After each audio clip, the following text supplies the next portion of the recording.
Olá, boa tarde a todos. Estamos chegando para mais uma live. Essa live é uma live importantíssima. É uma live para tirar dúvidas, para fazer bastante pergunta sobre aleitamento materno.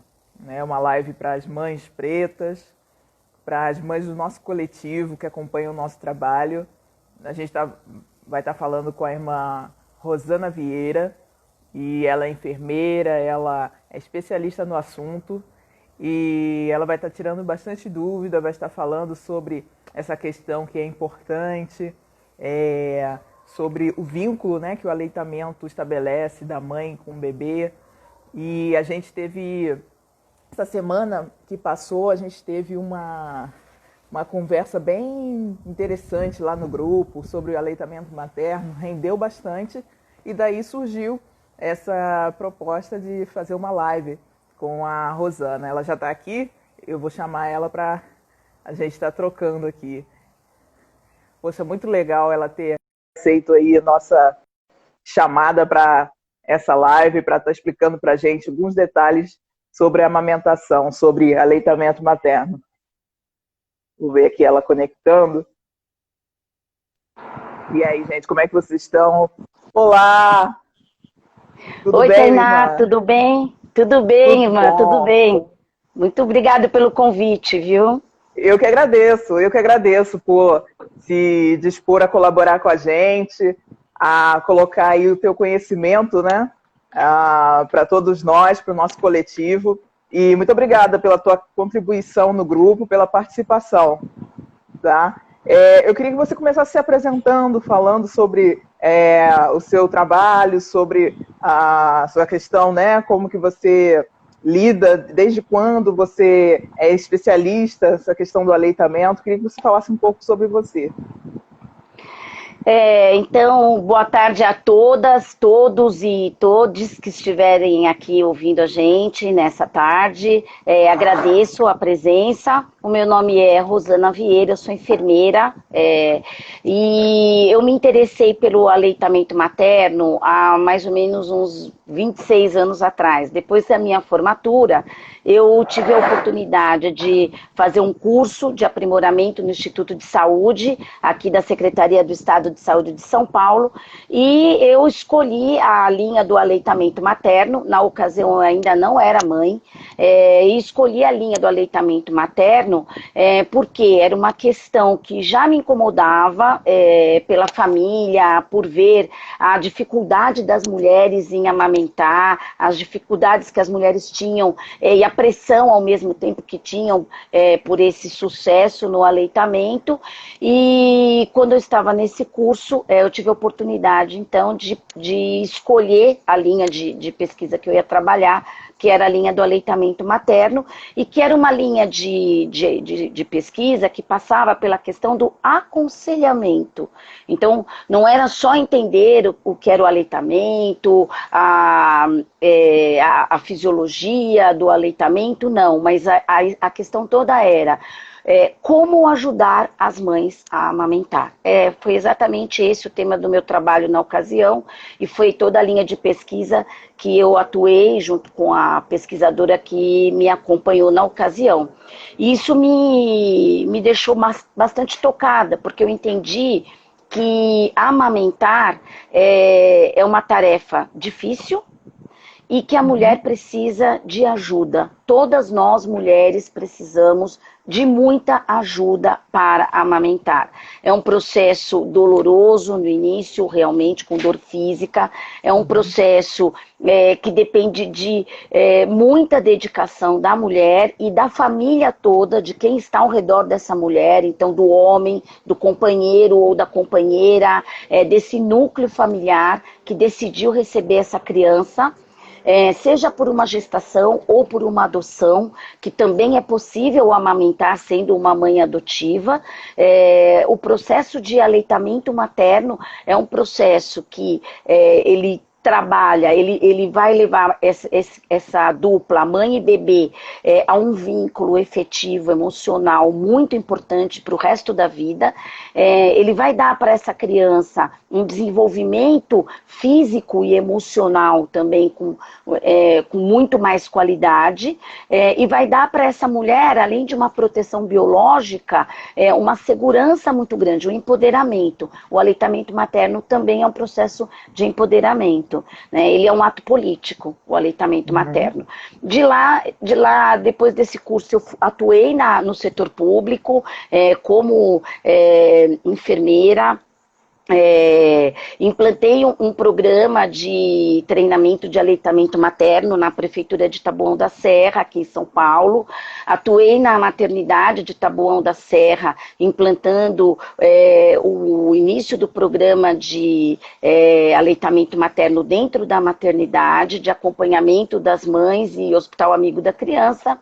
E depois a vida me levou para outros caminhos em saúde, eu fui atuar em outros caminhos, ainda fui para atenção domiciliar, e aí com o aleitamento eu passei a fazer consultas domiciliares, inicialmente para amigos, depois um foi pedindo para o outro. Então hoje ainda, quando alguém que acabou de ter um bebê ou que vai ganhar um bebê, me procura, eu acabo fazendo uma consulta em aleitamento materno. E tive a oportunidade, como gestora de empresa, pelo conhecimento de apoiar mulheres no puerpério. Então, as colaboradoras das minhas equipes, elas tinham o meu apoio, tanto para ter uma gestação tranquila, quanto para ter um retorno ao trabalho que favorecesse a manutenção do aleitamento materno após os 6 meses, né? Então, sempre apoiando a licença maternidade de 4 meses, orientando as mulheres que elas poderiam sim ter um mês de férias, por exemplo, que elas poderiam utilizar também mais 15 dias de licença amamentação, e que elas tinham direito a 1 ou 2 horas a menos de trabalho, que poderia ser feita ou entrando mais tarde ou saindo mais cedo, exatamente para elas continuarem amamentando em casa. E oferecendo sempre um local, isso eu faço até hoje, em qualquer lugar que eu trabalho, para que essa mãe possa ter uma copa onde ela vá e tire o seu leite, guarde na geladeira e leve para casa, porque essa é uma forma dela manter a produção de leite, ter um alimento seguro para a criança dela que está em casa ou que está numa creche, para que essa criança utilize esse leite materno, e ela continue sentindo que ela é capaz de amamentar, mesmo com a volta ao trabalho, com todas as dificuldades que nós sabemos que nós mulheres temos no retorno ao trabalho. Então, é mais ou menos essa minha trajetória aí com o aleitamento materno, um assunto que eu adoro, e sempre que possível, sempre que alguém me pede, eu estou disponível, disposta, inclusive para ir na casa das pessoas para dar esse apoio inicial ao aleitamento materno. Uhum. Perfeito, perfeito.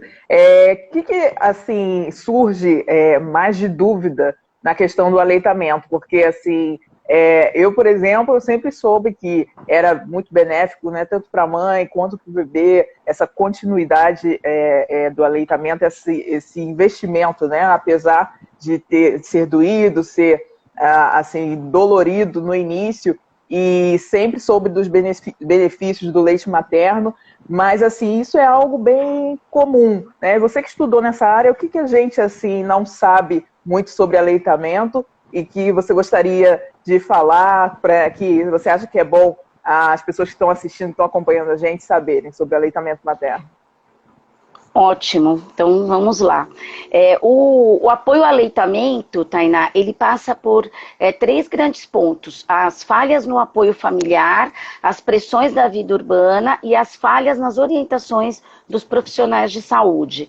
Então, o que são, digamos assim, dicas valiosas para as mulheres saberem? Acho que a primeira dica, que começa quando a gente fica grávida, é a história do bico. Ai, não tenho bico, não tenho bico. Tem que colocar camiseta, tem que passar a bucha, tem que passar a pedra. E aí vem sempre aquela amiga, aquela comadre, aquela mãe, aquela tia e fala: não tem bico, a criança não vai pegar. Não tem bico, a criança não vai pegar. Então, a primeira dica: tá? O mamilo, ele não está pronto para a amamentação antes da criança nascer. É muito comum, então, claro, tem mulheres que já têm um pequeno bico formado, tem aquelas mulheres que têm um mamilo plano e tem as mulheres que têm um mamilo que entra, né, que a gente chama de mamilo retrovertido. Essas mulheres não vão conseguir amamentar, quem tem um mamilo plano, quem tem um mamilo retrovertido. Não, todas as mulheres conseguem amamentar. Por quê? Porque quem faz o bico é a criança. Então, por que as primeiras semanas são mais dolorosas? Porque a criança começa fazendo esse trabalho com a própria boca de formar o bico. Então, essa é a primeira dica. Não fique estressada, não fique preocupada se o seu bico não é o bico ideal. O bico ideal é o bico que o seu filho quer. Então, ok. Primeira dica. A segunda dica é que quando a criança nasce, ao nascer, essa criança precisa ser levada ao peito da mãe. Hoje já é uma conduta mais comum nas maternidades públicas ou privadas, que a criança nascendo de parto normal, de parto cesárea, ela seja colocada ali no peito da mãe. Mas é importante que essa criança, de fato, vá ao encontro do mamilo. Por quê? Porque o leite, a produção do leite, ela ocorre pela estimulação da criança. A criança estimula a areola e o mamilo, não é só o mamilo. A areola e o mamilo, eles têm terminais nervosos que auxiliam a produção de hormônios importantíssimos para a produção do leite, que é a prolactina, e para a descida do leite, que é a ocitocina. Então, quando a criança nasce e a gente coloca a criança em contato com a mãe próximo ao mamilo, a gente estimula grandemente a produção da ocitocina. E a ocitocina é conhecida na área da saúde, né, como o hormônio do amor. Por que o hormônio do amor? Porque ele é um hormônio que causa grande prazer às pessoas, às mulheres, aos homens. Os homens também produzem ocitocina. Então, quando o pai está presente na sala de parto e participa ativamente deste momento, é uma coisa muito importante. E a ocitocina é um hormônio muito sensível às emoções humanas. Então, se essa mulher, no momento do nascimento, ela se sente acolhida, abraçada, amada, todo esse sentimento bom vai promover uma produção em massa de ocitocina e vai melhorar a descida desse leite. Então, isso é uma outra dica muito importante. E é um direito da mulher, é um direito do casal que está tendo um filho, exigir no momento que a criança nasce, onde for, que esta criança, por favor, traga meu filho, eu quero que ele venha no meu mamilo, eu quero que ele venha no meu peito, e ele vai ficar ali o tempo necessário. E os médicos e enfermeiros vão fazendo o seu trabalho. A criança vai ficar ali o tempo que for necessário. Então, esse primeiro contato auxilia muito a descida do leite, a descida do colostro. Uma outra coisa que é importante, de 3 a 5 primeiros dias, a mulher tem pouco leite. Então, ela imagina que o leite dela é muito fraco. A mama ainda está muito flácida. E é normal que venham pessoas da família e falem, olha, você não vai ter leite, porque meu leite desceu com um dia, meu leite desceu com 2. Isso não é um padrão para todas as mulheres. Então, o leite ele desce, de fato, de 3 a 5 dias depois do parto. No início, o que a gente tem é o colostro, que é aquela aguinha amarela, que muita gente não entende, mas aquela aguinha amarela é super importante. O colostro, ele é um líquido do corpo humano rico em imunobiológicos, eles protegem a criança, então todos os anticorpos que você tem, eles vão estar dentro do colostro. E aí a criança ela precisa, nestes primeiros dias, ser estimulada a mamar. Mesmo com a mama estando flácida, mesmo a mãe achando que não. Por que eu falo isso? Porque esse período, que é o período que a gente sai da maternidade e vai para casa, ou tem o filho em casa, está em casa ainda, enfim. É um período em que a criança ela ainda não está tão desperta para a amamentação. E aí sempre vem alguém da família e fala, vamos dar um chá de erva doce, vamos dar um chá de alguma coisa. E isso é um risco muito grande. É importante que todos saibam que hoje, graças a uma batalha muito grande das pessoas que trabalham com aleitamento materno e que trabalharam na década de 80 com aleitamento materno, 80 e 90, hoje nas maternidades é proibido ter mamadeira. Então poucas pessoas sabem disso, mas é proibido ter mamadeira. A criança, quando ela não fica com a mãe e fica no berçário, ela tem que tomar o leite de copinho e preferencialmente que ela não fique no berçário, que ao nascer ela já vá para o quarto em alojamento conjunto, certo? Também era muito comum, na década de 90, ainda quando eu era uma estudante de enfermagem, nós darmos uma mamadeira de glicose para a criança, porque nós tínhamos uma crença que a criança se estressava muito ao nascer. E isso era muito prejudicial, porque se a criança toma uma mamadeira de glicose, ela não tem vontade de mamar nos primeiros momentos. E nos primeiros momentos a gente precisa estimular a criança. Então, esse é um ponto também importante, que dá ansiedade nas mães. Bom, e depois de 3 a 5 dias, Rosana, o que acontece? Acontece o que a gente chama de descida do leite. E isso também é um ponto importante, é um ponto de estresse. Deve ter acontecido com você, aconteceu comigo ou com as minhas irmãs. Então, o que acontece? O leite ele desce numa velocidade muito grande, as mamas ficam muito inchadas e duras por vezes, e isso dói. Quente, isso leva a muita dor. Exatamente. E a gente tem a chamada febre do leite. O que é a febre do leite? O corpo da mulher que começa a produzir o leite é uma proteína. Proteína é um potencial alérgeno. Então, nós temos uma reação alérgica àquele novo produto que nós estamos produzindo e acabamos, então, tendo uma febre. Se associa tudo isso a mastite, a má condução, e não é um processo natural. O que fazer neste momento? O que fazer no momento que a minha mama está muito dura e eu não consigo fazer com que o meu bebê mame, porque o mamilo fica liso, sabe? A criança vai mamar e escorrega, você percebe a criança escorregando e machucando o mamilo. É muito importante que a mulher saiba que ela pode e deve tirar o leite, e que para isso ela pode usar uma bombinha mecânica ou elétrica. E muitas vezes essas bombinhas passam de mãe para mãe. Se uma pessoa numa comunidade, se uma pessoa na sua família tem uma bombinha elétrica, usou naquele período, guarda para dar para amiga, para prima, para irmã. E isso tem que ser emprestado para todos. Você vai usar muito esse equipamento. Então, tira aquele leite, uma quantidade, deixa a mama macia. Palpou a mama, ela tá macia, aí você consegue colocar a criança para mamar.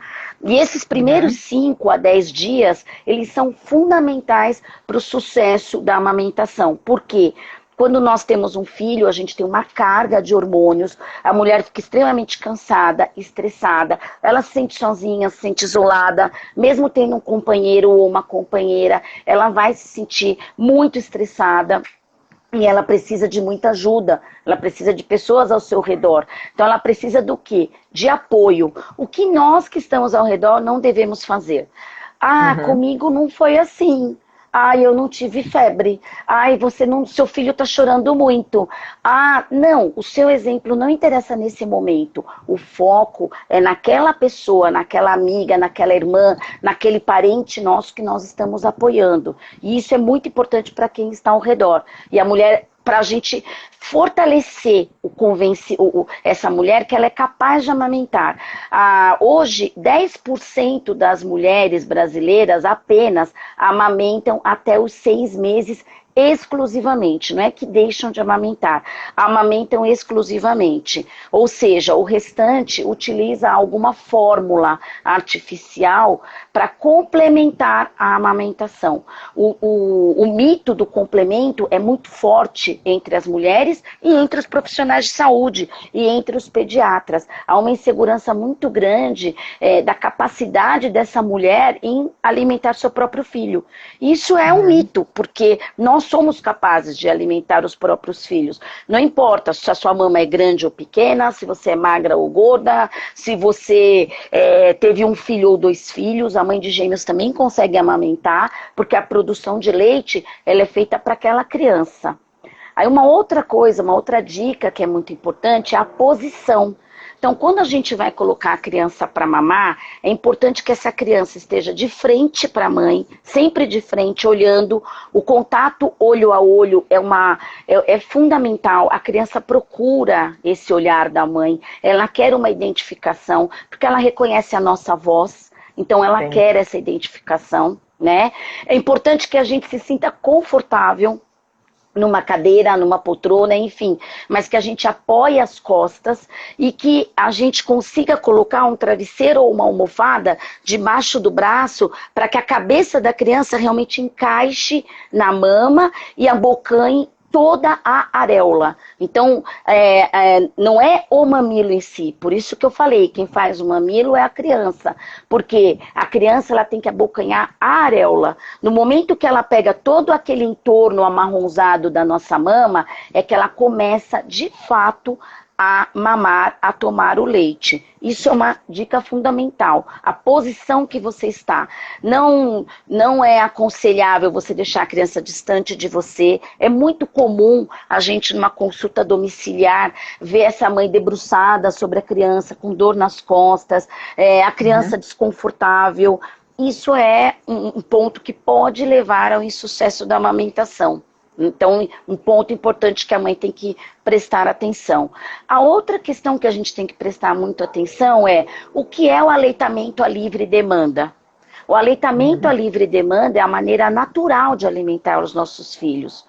Então, nós temos que deixar a criança mamar quantas vezes ela quiser, do jeito que ela quiser. Não existe essa história de 3 em 3 horas, de 2 em 2 horas. Não existe isso. Mas tem criança que vai mamar de 1 em 1 hora? Vai. Tem criança que vai mamar a cada 3 horas? Vai.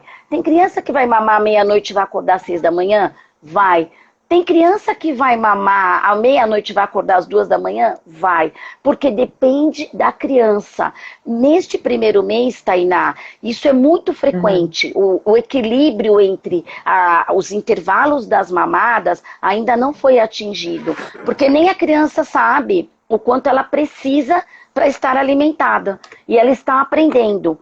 Uma outra coisa que é importante, porque demora para entrar em equilíbrio? Porque mamar dói. Será que as pessoas já pensaram? Quando a criança abocanha a areola, o que ela faz? A língua dela vai por baixo da mama e a língua empurra a areola toda para cima, para o palato, para a parte de cima da boca. Porque quando ela empurra essa mama para o palato, faz a pressão. E aí é que a criança começa a movimentar, a apertar, literalmente apertar a areola e os receptores de produção de leite e de ejeção de leite para que esse leite caia dentro da boca dela. Então ela cansa e ela está aprendendo. No começo é um aprendizado para a mãe e para a criança e para todo mundo que está ao redor. Então, a mãe pode cochilar enquanto ela estiver amamentando? Pode, ela vai estar tão cansada que vai acabar cochilando, acontece isso. A criança pode cochilar enquanto ela está mamando? Pode também, ela pode se cansar.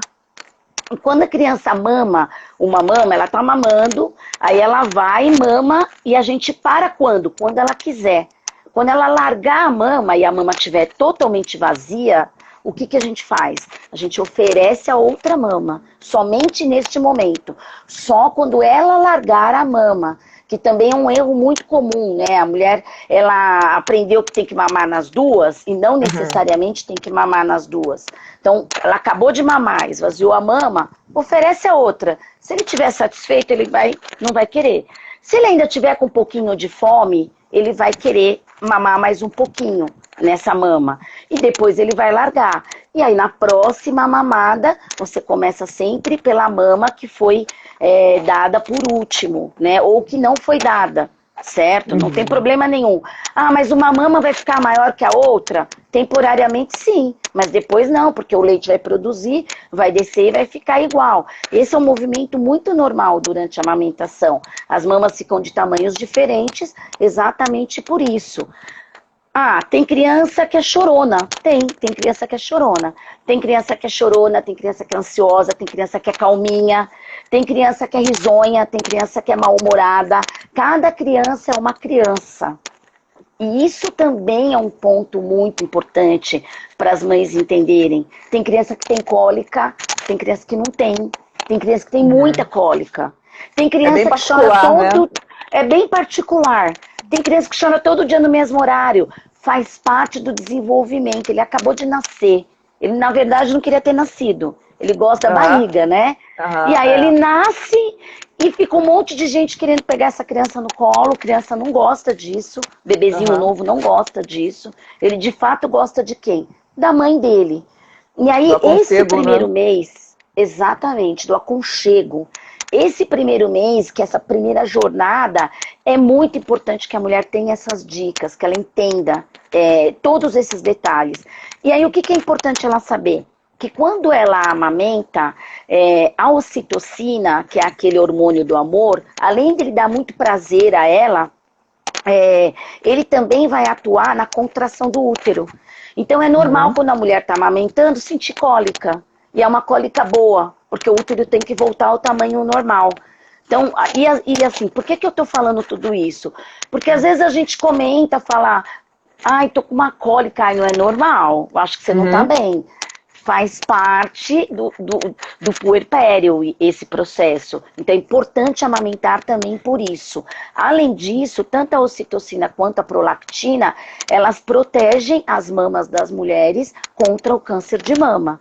Né? Então, tem uma série de etiologias para o câncer de mama, você pode já ter uma predisposição genética, mas a amamentação, o ato de amamentar, protege a mulher contra o câncer de mama. Ou seja, os benefícios para a mãe e para a criança são muito grandes. Uma outra coisa que é importante, Tainá, a gente falar aqui. Por que a criança tem que mamar até esvaziar a mama, Rosana? Por que isso? Porque o peito é o seguinte, gente, olha pro peito e vê assim, no começo você deu um suquinho pro seu filho, aguinha. Então ele tá tomando uma aguinha.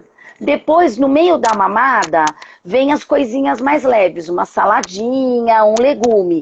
E no final é que vem a gordura, o pesado. Então a criança ela tem que mamar até esvaziar, porque primeiro ela vai receber sais minerais, anticorpos, vitaminas, o ferro. E no final ela vai receber aquilo que é necessário para ela crescer e engordar, que é a gordura do leite que vem somente no final da mamada. Então, quando eu interrompo a mamada do meu filho, né? Ah, mas me ensinaram que ela tem que mamar nas duas mamas. Me ensinaram que ela não pode ficar mais do que 15 minutos. Depende. Tem criança que demora 40 minutos para mamar. Por quê? Exatamente porque eu falei que dói. Essa bochecha dói, essa bochecha cansa, né? E aí a criança dá uma paradinha, descansa, continua mamando. Um mito que é muito comum, que eu já vi mulheres me relatarem, falarem, eu deixei de dar o peito porque meu filho era preguiçoso. Seu filho era preguiçoso? Ele era preguiçoso. Ele pegava um pouquinho e já não queria mais, largava. Então, de novo, será que a posição estava correta? Será que essa criança estava na posição correta? Você não deu nada além do peito para essa criança, e isso também é muito importante. Você não deu uma chuquinha de chá, você não deu um leitinho, alguém da sua família não achou que tinha que dar um leitinho, né? Se você faz isso, se você oferece um bico de borracha para a criança, o bico de borracha, que força que a criança faz? Zero, nenhuma. Então ela não é boba. Ela vai falar, pra que eu quero aquele peito que dá um trabalhão, né? Ela vai preferir a mamadeira, borracha, né? O bico de borracha, que ele não faz força nenhuma e rapidamente ele está satisfeito, tá? É verdade. Aí, tem algumas perguntas aqui, né? Vamos lá, vamos perguntas, estou vendo aqui. Algumas perguntas aqui. Primeiro tem o pessoal aqui falando que sua explicação é maravilhosa. Eu também estou aqui achando, aprendendo bastante com todo o teu conhecimento. Que minha irmã Rosana é ótima, Rovieira, acho que é sua irmã. Transmite com grande sabedoria, com grande sabedoria e amor no que faz, muito orgulho. A Maíse colocou, Rô, sua linda, bom demais ouvir sua voz, lembro das nossas reuniões dia a dia, mandando beijos. E aqui tem a Suelen faz parte do nosso grupo, ela inclusive fez uma live com a gente na outra semana. Ela está perguntando aqui, deixa eu achar a pergunta dela aqui. ela tá com a Aurora, bebezinha dela. Minha bebê de 1 ano e 10 meses chora, às vezes, e larga o peito. Eu tenho a impressão que o leite acabou. Até que eu aperto e vejo que ainda tem leite. Aí a pergunta é parecida com o que você estava falando. Ela está com preguiça para sugar? Isso é comum? Então vamos lá, ela já tem 1 ano e 10 meses, é isso? É isso, né? Então vamos não, lá, Suelen. Desculpa, ela confundiu. É 1 ano e 20 dias. 1 ano e 20 dias. Então Desculpa, vamos é lá. 1 mês e 20 dias. Ela confundiu, que ela Um tem dois mês e filhos. 20. Um mês, Desculpa. um mês. Um mês. Isso, um mês. Isso, 1 mês e Então, 20 é dias. exatamente isso que eu estava falando. Ela começa. Você precisa observar o que, Suelen? A posição que você tá, se ela tá conseguindo abocanhar realmente todo a sua areola e o mamilo, tá? E se você consegue segurar a cabeça dela olhando para você. Quando a gente fala olhando, além desse contato visual, é porque é a melhor posição. Então, é comum as pessoas falarem, ela tá com preguiça, mas não, ela quer mamar. Ela precisa mamar, inclusive. O que você tem que observar é, ela tá com 1 mês de idade, ela mamou, ela ficou um tempo na sua mama, porque também a criança mama, e aí ela larga a mama, né? Ela faz aquela carinha, largou ali, você oferece outra mama, muitas vezes não quer. E aí você tem que fazer o acompanhamento de peso dessa criança e de crescimento dessa criança. Tá? Então, pontos de atenção aí para você é, primeiro, verificar se a criança está realmente na posição correta, fazer o acompanhamento com o pediatra para ver se ela está ganhando o peso necessário, e ver se quando ela larga a mama, ela não quer a outra mama, se ela ainda não está pedindo a outra mama, tá bom? Até uma pergunta para a Suelen, quando ela faz isso, ela fica quanto tempo mamando? Você sabe? Você fica 2 minutos, 5 minutos, isso também é importante. Porque se ela ficou 10, 15 minutos, né? A criança fica, um bebê recém-nascido, ele pode ficar de 15 minutos até 40 minutos na mama, tá? Mamando. Então ele fica um tempo considerável. Bastante tempo, mamando. né? Bastante tempo. Ela está aqui assistindo, daqui a pouco ela responde essa tua pergunta. Tá bom. Tem um outro comentário aqui da Denise, ela falando, meu filho mamou exclusivamente até os 6 meses. O pediatra dele sempre me elogiava, pois eu era uma das únicas mães que fez isso. E realmente está diminuindo, Rosana, esse período de amamentação, as pessoas estão cada vez mais cedo deixando de amamentar. E qual é o motivo disso? O que você acha, assim, como você falou no início, né, que todas podem amamentar, mas, assim, por que você acha que está havendo essa redução na idade, né, em que é feito o desmame? Então, o primeiro ponto é a mulher, não, como a Suelen mesmo falou, será que o meu leite está acabando? Então, assim, a mulher não acreditar que o leite dela não está acabando, porque se você oferta, se você tem o estímulo, não vai acabar o seu leite também não é fraco, não existe leite fraco, tá, gente? Isso é um mito que era bastante comum no passado. Isso é o primeiro ponto. O segundo ponto é que há um apelo comercial pelas fórmulas, né, de leites artificiais. Nenhum leite que vende por aí, que fala igual ao leite materno, é um leite natural. Isso não existe. É totalmente diferente. Mas existe uma pressão para que você use um complemento. Por quê? Eu tenho visto muito que alguns pediatras, e às vezes algumas amigas, assim, de orientar a pessoa a fazer o seguinte, já começa a oferecer uma fórmula para quando você voltar ao trabalho, ele já estar acostumado. Não há necessidade disso. Quando você voltar ao trabalho, a criança vai estar com 6 meses, então o primeiro ponto, ela já vai estar com uma refeição. Com 6 meses, a criança já come uma refeição. Com 4 meses, quando a gente volta com 4 meses, ela ainda não tem uma refeição. E aí é importante que você armazene leite e que o seu leite seja dado ao seu filho, certo? Mas com 6 meses, essa criança já come uma fruta e uma refeição que normalmente é o almoço. E o resto é complementado e pode ser complementado com o leite materno. Você pode fazer tudo para a criança com leite materno. Você pode misturar o leite materno com uma fruta, você pode misturar o leite materno com uma aveia e você pode oferecer ao seu filho. É sempre melhor e muito melhor do que você usar uma fórmula para complementar. Então hoje o que eu tenho lido, o que eu tenho visto também, é que as mulheres com 3, 2, do segundo para o terceiro mês, alguns pediatras já orientam a entrar com a fórmula, para quando você voltar ao trabalho, a criança estar acostumada, não há necessidade, não há, e porque muitas vezes o pediatra não está seguro com o peso ou o tamanho daquela criança e acha que há necessidade de complementar, sendo que o trabalho deveria ser o quê? Reorientar essa mulher com relação à amamentação, ver o que está faltando, ela está ingerindo líquido de maneira adequada, ela está amamentando a livre demanda, deixar a criança longos períodos sem mamar, tem criança que gosta de dormir, né?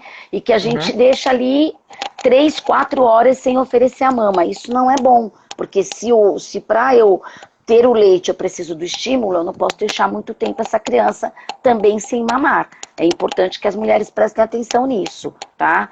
Então, basicamente o que faz a mulher desmamar mais cedo ou entrar com o aleitamento misto, que a gente vê muito hoje, é essa pressão da mídia, do leite NAN, do leite, enfim, das marcas, das fórmulas todas que são tão caras, e do medo que ela tem de quando eu voltar ao trabalho, como vai ser. Eu costumo dizer que as coisas se ajeitam e a vida se ajeita, tá? Então, quando a gente voltar ao trabalho, quando eu voltei ao trabalho, a minha filha, ela tinha quase 6 meses. E ela não pegava mamadeira, de jeito nenhum, e nem eu queria que ela pegasse. Na época, eu tinha ajuda da minha sogra, da avó dela. Quando eu cheguei na casa da avó dela, mais ou menos uma semana antes de eu voltar ao trabalho, com a criança, o meu leite e um copinho, a minha sogra falou, não vou fazer isso. Falei, nós vamos ter que combinar, porque vai ter que ser assim. E assim, e por incrível que pareça, ela ficou com muito medo. Aí o meu sogro, que já era aposentado, que estava em casa, falou, não, eu vou tentar. E a minha filha, ela passou do peito pro copo. Ela não tomou mamadeira. Então eu tirava aquele leite, eu tirava leite no trabalho, eu tirava leite em casa, levava para casa da minha sogra e eles davam esse leite no copinho, nos horários que ela não ia almoçar, não ia comer uma fruta, então eles davam o leite no copinho para ela. Misturavam, a minha sogra misturava o leite com farinha láctea, no começo não quis me contar, depois me contou, eu falei, não tem problema, é o meu leite? Então, ok, perfeito. E deu super certo, e ela não usa mamadeira. Né? Então o copo, hoje tem aqueles copinhos de amamentação, antigamente não tinha, a gente usou uma canequinha de ágata, que funciona muito bem, porque tem a borda mais grossinha, né? Tem muitas creches da Prefeitura de São Paulo, que as pessoas já são treinadas para usar este copinho, para mães que voltam com a criança, com 4 ou 5 meses. Tem creches particulares também que já fazem isso. Então, de alguma forma, as pessoas já estão olhando para isso. E você, como mãe, se você acredita, você pode ensinar as pessoas a fazerem isso também. Você tem que acreditar, você tem que ter a crença. Perfeito. Né? Perfeito. Muito legal essa explicação, perfeito. A Suelen aqui respondeu, ela falou que às vezes é logo no início que a bebê chora como se não conseguisse sugar. Né? Aquelas perguntas que ela fez. Suelen, o que você tem que prestar atenção realmente no posicionamento da sua criança, tá? Se você quiser depois, mais tarde, quiser pegar o meu contato, a gente pode até fazer uma videoconferência, eu posso dar uma olhada para você, junto com você, na hora de mamar, porque muito provavelmente está relacionado com o posicionamento. Então, presta atenção onde você senta, se você consegue colocar um travesseiro nas suas costas, um travesseiro embaixo, porque o que acontece com a criança? Se ela vai pegar a sua mama e ela não consegue mamar, ela fica irritada. Aí ela fica irritada e chora. Então você tem que ajudar a sua criança. E esse é um processo que você tem que ter muito mais paciência do que ele. Não ouvir as pessoas, seu leite não é fraco, você é capaz de amamentar, não dê nenhum bico de borracha, não dê água, não dê nada, não dê chá. Você tem que dar o seu peito para a criança. E às vezes esse processo, como ela tem 1 mês, se ela está um pouco irritada e não está conseguindo mamar, pode ser que você tenha que ficar aí por uma semana realmente em cima dessa amamentação para que retome, inclusive, a produção suficiente de leite para a criança, tá? Mas isso é muito rápido. Se você acerta a posição da criança e se você ajuda a criança junto com você a mamar, estimula essa criança, em 24 horas, 48 horas, a produção de leite já volta ao normal, tá? Então, só para você ter uma ideia, Suelen e Tainá, quando você tem uma mãe adotiva, que você vai estimular o aleitamento materno, em 10 dias você tem a produção de leite, tá? Nos primeiros 5 dias já começa a vir leite. Você faz, como é que você estimula? Você coloca o leite materno num frasco de dieta hospitalar, coloca um tubinho e cola próximo ao mamilo. E coloca a criança para sugar aquele mamilo. Então, em 10 dias você já tem produção de leite. Então, é muito rápido incrível, o processo. Né? É incrível, que incrível, que lindo. Essa questão do aleitamento, você está falando sobre a questão da família, né? Ela às vezes gera uma polêmica, às vezes um desconforto até entre família, né? E essas coisas assim que falam, né, para produzir leite, né? Eu lembro que o pediatra teve um momento que ele me receitou alfafa, né, para poder tomar, para fazer manipulada. E aí tem algumas famílias que falam a questão de canjica. Isso aí funciona mesmo ou é algo que é uma tradição? Isso aí é comprovado? Não, cientificamente não. Mas o que eu costumo dizer dessas gostosas tradições, principalmente das nossas famílias pretas, né? Então, a canjica, a canja, que a mãe da gente gosta de fazer quando nasce uma criança em casa, o arroz doce, até a famosa Malzibir, né? Que às vezes vem alguém da família, tem que tomar um copo de Malzibir. O que acontece com tudo isso? São alimentos afetivos, que dão um conforto. Então, novamente lembrando da ocitocina, se eu estou confortável, se eu estou feliz, se eu estou relaxada, eu vou produzir ocitocina. Se a minha criança pega na minha mama, eu vou produzir prolactina. Então, eu produzo o leite e eu ejeto o leite. Então, todas essas dicas que dão, tem chás para amamentação, tudo isso são confortos emocionais, cujo objetivo é levar a mulher a ficar confiante e confortável para a amamentação. É isso, basicamente. Se você tomar canjica e não der o peito para sua criança da maneira adequada, não sentar, não tiver paciência, não vai, do mesmo jeito você não vai conseguir. Tá? Então, mas tudo é válido, tá? Vale. Tudo que é do bem é válido, é legal. Se te deixou feliz, é legal, entendeu? Então... Legal. Teve uma pergunta que eu acho que rolou até no grupo e que me deixou curiosa. Acho que no dia, não sei se talvez você não viu ou você não respondeu ali, sobre eu estar amamentando e estar gestante. Né? Eu lembro que teve até uma irmã que falou, não, você tem que desmamar, ele não pode mamar com você grávida por causa da contração do útero. Como é que funciona nesses casos? Você tem um bebê que mama e você está grávida. Como é que funciona nesses casos? Existe alguma contraindicação?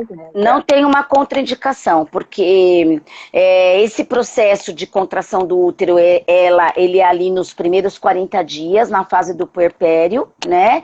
E depois, a ocitocina, a contração que ela vai fazer sobre esse útero é muito pequena, não tem força para você perder uma criança.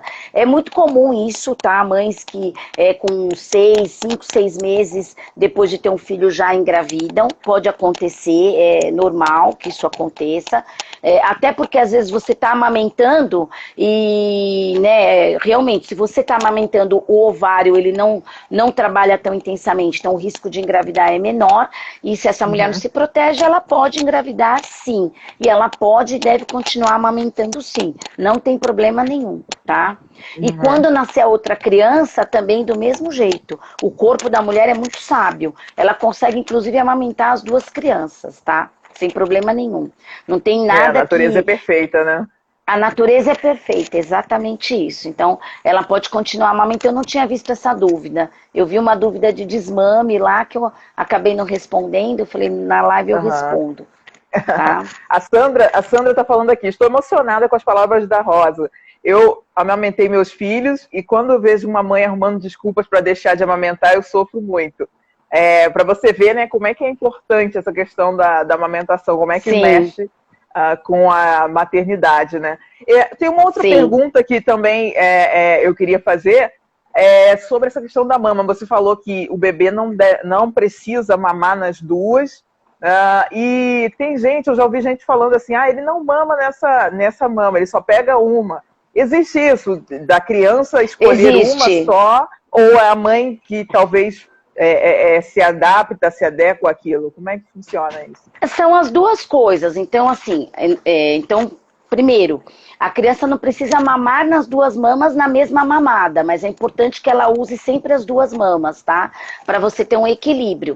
Tem criança que só quer uma mama? Tem. E a mãe tem que ser esperta, ela tem que enganar a criança. Porque tem criança que gosta só de uma posição. E ela não quer mudar de posição. Então você tem que se adaptar e ir mudando a posição dessa criança. Por quê? Para que você fique mais confortável. Uma mama só vai dar conta? Eu acho que com certeza vai dar conta. Só que assim, você vai ter uma mama que em algum momento vai ficar muito cheia, vai ter que ser esvaziada, você vai ter uma parte do seu corpo ali sem funcionalidade. Então, o ideal é que você engane a sua criança. Coloca na mesma posição, vira de posição, vai tentando fazer com que a criança utilize, né, mame nas duas mamas, tá? Isso é importante também, mas pode Sim, acontecer. sim. Perfeito. Tem criança que a criança já é teimosa desde que nasceu, né? Então, ela quer aquilo ali, né? Eu vejo o Apolo agora está com 1 ano e 5 meses, né? Eu já percebo que ele tem preferência por uma, mas eu sempre coloco nas duas, né? E eu percebo que ele mama em Sim, uma e fica mexendo na outra. Isso aí sim. é o que a criança fica fazendo? É algum vínculo? É alguma. O que acontece? O que significa a mãe para a criança, para o bebê? Para o bebê até 2 anos de idade. O que nós somos para a criança? Nós somos os peitos. É isso, a Uhum. criança enxerga o peito. Por quê? Porque a criança olha, ela do 0 até os 2 anos de idade, a criança tem o quê? Ela tem uma necessidade, ela sabe que ela precisa sobreviver. A criança, o ser humano, do 0 aos 2 anos de idade, o foco dele, se a gente pudesse pensar assim, é sobreviver. Eu preciso Uhum. sobreviver. E para sobreviver, o que eu preciso? Eu preciso mamar. E aí tem a questão também, a questão psicanalítica do prazer oral. É o primeiro prazer do ser humano. E a fase do prazer oral, ela vai até os 2 anos de idade. Por isso que amamentar até os 2 anos de idade, ou um pouco mais, é bom, é normal, é prazeroso, é bom para a criança, né? E desmamar depois desse período é mais fácil, porque aí a criança Uhum. passa a ter outros focos.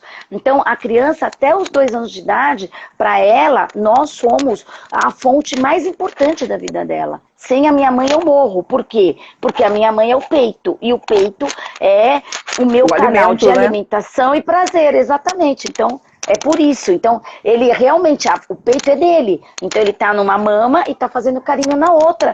Como se ele pudesse dizer, mamãe, é tudo meu. Mamãe, gente, é tudo meu. Quem estiver passando por perto, é tudo meu, entendeu?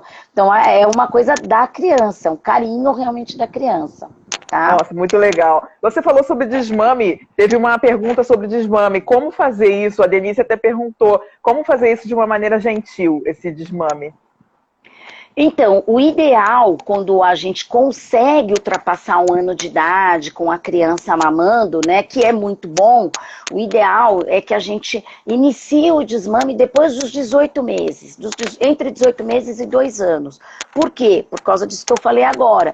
Porque aí a criança deixa de ter somente o prazer oral, ela começa a ter um cognitivo mais desenvolvido e ela é capaz de entender diálogos, conversas, as explicações, que é quando a gente também começa a falar, não faça isso, faça aquilo, senta, a gente começa a ensinar coisas efetivamente para as Uhum. crianças.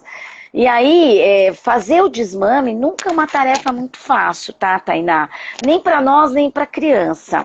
E eu entendo que algumas mães ficam cansadas depois de um tempo, mas a melhor maneira é conversar.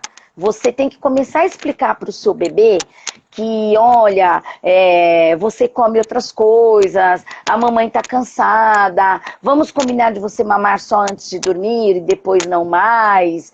Então você tem que começar a fazer acordos com a criança, e é importante que outras pessoas da família ajudem, principalmente aquelas crianças que gostam de mamar de madrugada. Então é importante que outras pessoas possam acolher essa criança. Uma criança de 2 anos, quando acorda às 3 da manhã, ela quer mamar ou ela quer maninha? Ela quer maninha, sim. E ela é um bebê e ela tem direito a ter maninha. E nós precisamos dar maninha para as nossas crianças, para que elas cresçam amorosas, cresçam com inteligência emocional, cresçam seguras. Não tem problema nenhum em dar carinho, né? Então, se a criança tem isso e a mãe está cansada, ela não precisa levantar para amamentar, mas alguém vai ter que acordar para consolar essa criança, porque essa criança vai estar extremamente triste. É importante que a gente saiba que quando você começa o desmame, você começa uma despedida. Então você tem uma questão emocional muito forte mesmo. E que essa sociedade que a gente vive hoje, que mata todas as culturas, né, destrói tudo ao redor, tudo é consumo, tudo é trabalho, o mais importante nessa sociedade é trabalhar. Claro que é importante trabalhar, mas assim, ela destrói essas pequenas particularidades emocionais que fazem um ser humano melhor, que constroem um ser humano melhor. Então, essa despedida da amamentação para a criança, ela é dolorosa. A criança tem um sofrimento e a gente, como mãe, precisa respeitar este sofrimento do nosso filho. Mas não é um sofrimento, né? Às vezes você tem um parente que fala, a criança abandonada tem um sofrimento muito maior. Com certeza ela tem. Eu tenho certeza absoluta. Mas o meu filho está tendo um sofrimento nesse momento. Porque ele tá crescendo, né? Ele vai mudar de fase. Ele vai para uma outra fase. Crescer é um sofrimento. E crescer dói, exatamente, crescer dói. Né? Aí vem a história da fralda, aí vem todos... Por isso que tudo que a gente vai fazer com a criança, a gente tem que fazer no tempo da criança, né? E conforme a criança também nos colabora. Tem criança que com 1 ano não quer mais mamar, ela não quer mamar. A mãe oferece, ela não quer mais. Precisa? Não precisa. Porque ela já tem 1 ano, ela come a comida da família, ela come outros alimentos. Então ela não precisa necessariamente do aleitamento. A gente sabe que amamentar é muito bom, porque você leva seu filho para onde você quiser. Você não precisa levar lanche, não precisa levar nada. Você leva você, o peito e a criança, acabou. Não é? É prático, você pode ir. Eu estava falando, a minha filha hoje estava perguntando, eu falei, Marina, é muito prático, porque você vai para uma roda de samba, você vai levar aquela criança, eu vou, porque ele vai ficar ali, se ele quiser água, ele mama, se ele quiser comer, ele mama, enfim, né? Se ele tiver doentinho, ele mama, né? Então, é muito comum. Né, quando a criança entra na escola, ela tem otite, diarreia. Se você tem o seu peito ali, ele ainda está mamando com 1 ano, 1 ano e meio, isso é excelente, porque é uma verdadeira cura para a criança, aquilo, né? Aquele período que ela vai ficar sem comer, ela vai mamar. E ela vai ser curada pelo amor e pelo conteúdo do leite materno. Por isso que a Organização Mundial da Saúde, ela orienta pelo menos até os 2 anos. E não tem problema nenhum para as mães que ficam até um pouco mais amamentando. Não tem problema nenhum. É o ritmo do seu filho e como você vai tratar a despedida do aleitamento materno, né? Perfeito, então, perfeito. Bem isso. Ó, a gente tem uma última pergunta aqui, que o nosso tempo já está quase no final. Chegou uma última pergunta. É rápido. Tá maravilhoso essa live, muito assim, produtiva, né, e muito conhecimento, porque existem muitas dúvidas e muitos mitos acerca dessa questão do aleitamento, e é importante a gente conversar sobre isso, né? Deixa eu ver aqui qual foi a pergunta. Não foi a pergunta, não. Aqui é um parabéns aqui sobre a sua didática e o conhecimento. O Adriano te dando parabéns. Adriano, amigo. Obrigado, Adri. E a Suelen está falando aqui, a gente estava falando sobre desmamar. Ela está falando que eu não precisei desmamar meu filho mais velho. Com 1 ano ele já largou o peito e foi uma coincidência com o início da nova gestação. A criança, ela sinaliza, tá vendo? Né? Às vezes A criança sinaliza, olha que legal. Às vezes ela sinaliza, ela fala, não quero mais, e aí você vê. E coincidiu com a nova gestação. E aí, Suelen, até para você, para te tranquilizar mesmo, assim, você vê, cada criança é uma criança, né? Ela já teve um filho, ela amamentou com sucesso, e aí ela tá com o segundo filho e tá passando por um momento um pouco mais difícil. É assim mesmo, né? Cada criança é uma criança, cada gestação é uma gestação. E uma coisa que eu gosto muito de falar, Tainá, é que assim, nada é obrigatório na vida da gente, né? Então, mesmo que a gente não consiga amamentar, porque isso pode acontecer por diversos motivos, ou mesmo que você não queira amamentar, né? O importante é que você construa esse vínculo com o seu filho de outras maneiras, porque amamentar é uma pequena parte do processo que a gente fala de maternagem. O que é ser mãe? Né? Eu sempre falo o seguinte, quem é do aleitamento, você vai ver, todas nós, militantes do aleitamento, temos a mesma frase. Ser mãe é ter a criança 9 meses na barriga, 2 anos no peito e pro resto da vida dentro do coração. Então isso é ser mãe. Não tem. É seu filho, vai ser. É isso aí. Então, vamos trabalhar, vamos criar uma pessoa que seja feliz, né? Porque eternamente ele será nosso filho. É isso. Com certeza, com certeza. Ô, Rosana, eu gostaria que você falasse o teu contato, como é que as pessoas podem conversar com você, tirar dúvidas, você falasse se você tem um telefone, alguma página, como é que as pessoas podem te achar, se restou alguma dúvida, porque esse tempo de live às vezes é tão curto, né? E algumas coisas são bem particulares. E como é que as pessoas podem falar com você? Então, vocês podem me procurar pelo meu... Eu não tenho uma página de aleitamento, mas vocês podem me procurar pelo meu Instagram, que é o Rosana Vieira 58, tá? Sem problemas, podem me chamar aí. Ou podem também me chamar no meu telefone, no WhatsApp, que é o 11 97602 7184. 11 9...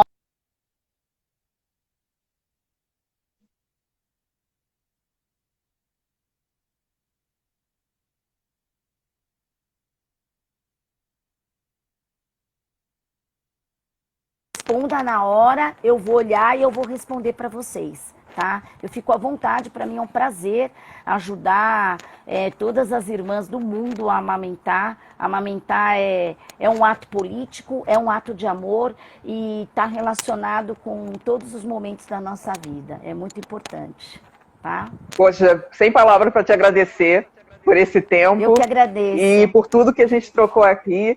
E muito obrigada mesmo, de coração.